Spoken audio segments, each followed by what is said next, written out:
Сәлеметсіздер ме, құрметті менің оқырмандарым, сіздермен бірге мен Салтанат Нұрекеқызы.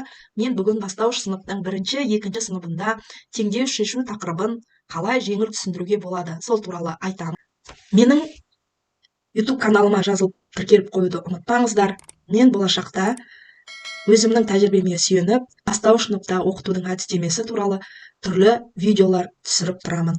Балаға ең бір қарапайым теңдеуді қалай түсіндіру керек екенін айтамын. Ол үшін x қосу 8 тең 10 деген осындай қарапайым теңдеуді ары қаратай қалай шығару керек екенін балаларға түсіндіру керек. Енді мұғалімдер, біз білеміз, бұл жерде біз x тең 10-нан аламыз 8-ді екенін өзіміз жақсы түсінеміз. Қалай біз балаға осыны түсінікті етіп осыны жеткізуіміз керек. Бірінші сыныпта біз балалармен теңдеу шешудің алдында теңсіздік деген тақырыпты өтеміз. Теңдік дегеніміз тең белгісі бар математикалық жазуды айтамыз. Мысалы 2 қосу 8 тең 10 екенін, бұл балалардың теңдік екенін балалар осы уақытқа дейін біледі. Біздің теңдігіміз қай кезде теңдеу болады? Берілген сандардың біреуі бірінші қосылғыш немесе екінші қосылғыш белгісіз әріппен белгіленген кезде, математикада x пен y пен берілген кезде, ол теңдеу болады. Осы түсінікті баланың ұғымына жеткіземіз. Қалай жеткізу керек? Ол үшін әрине балаларда бізде нақты бейнелі ойлау дамыған деп өткен мен видеоларымда айтқанмын. Яғни балаларға наглядно образно дейді ғой, сол деңгейде жеткізу керек. Біз балаларға бүйтіп айтамыз: балалар, егер біз теңдеу шешуде теңдеудегі тең таңбасынан кейінгі тұрған санды алатын болсақ, оны біз бүтін деп алайық. Яғни біз бүтін затты білеміз ғой, балалар, бүтін зат.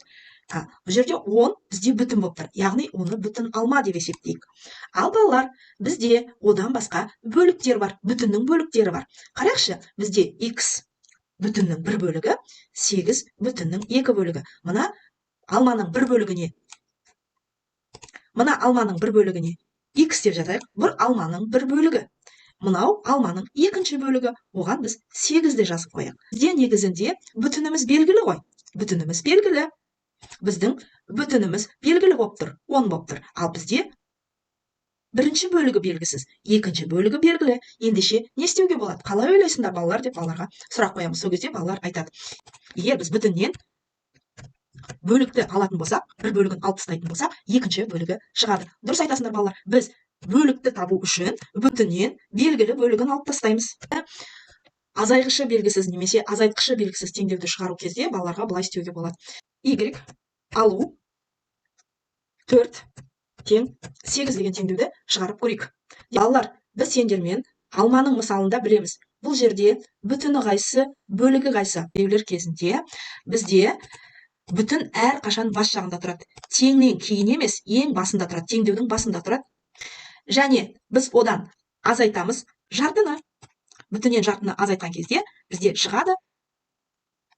Бүтінен жартыны алып тастасақ, жартысы қалады деп балаларға осылай көрсетеміз. Яғни бүтіннің 1 бөлігін алып тастаған кезде, кез келген бүтіннің 1 бөлігін алып тастаған кезде, оның 1 бөлігі шығады.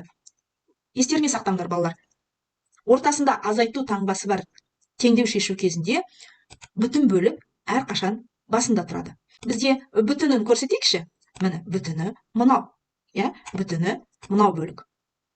Жақсы, балалар. Енді осының бөліктерін көрсетейікші.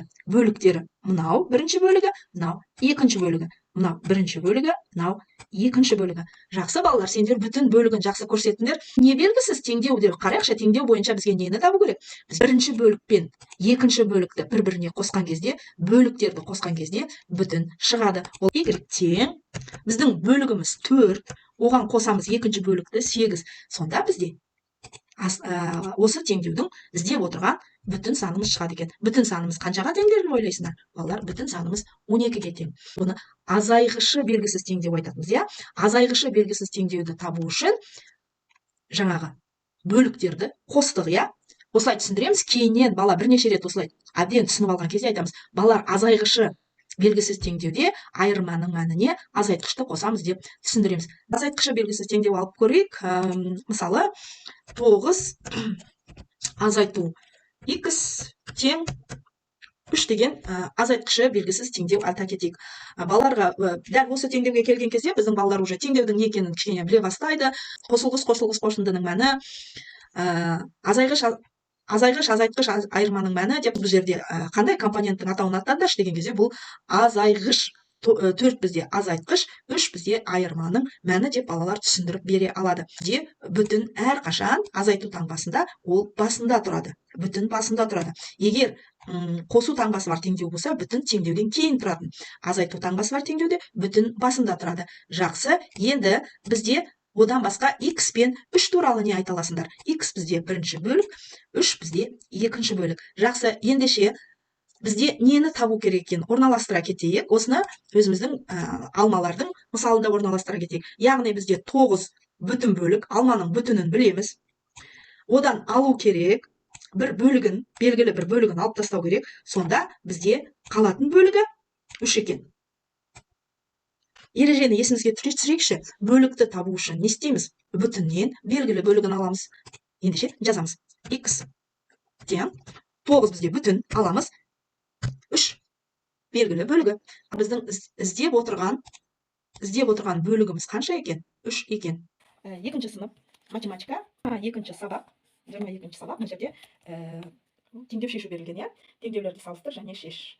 Балаларға осы тапсырманы бүкіл сынып болып ұжымдық жұмыс ретінде орындауға болады. Қане балалар, осы берілген бірінші теңдеуді алып көретін болсақ, x қосу 7 тең 27-ге қай карточкаға орналастырар едіңіздер? Мына бірінші карточка ма, екінші карточка ма, үшінші карточка ма?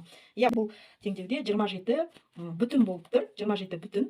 Сондықтан біз оны мына жаққа жазамыз. Және x қосу 7 деген бұл бөліктер, иә?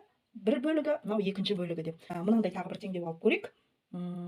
X алу 4 тең 30 деген. Ал сіздер, құрметті менің оқырмандарым, видеоны аяғына көргендеріңізге дейін рахмет. Видеоға лайк басыңыздар, пікірлеріңізді жазыңыздар. Сіздер менің каналыма тіркеліп қойсаңыздар, сіздерге менің жаңа видеом шыққаны туралы ескерту келіп тұрады. Мен болашақта математика, қазақ тілі сабағы бойынша тағы да видеолар салып тұратын боламын. Қош, сау болыңыздар.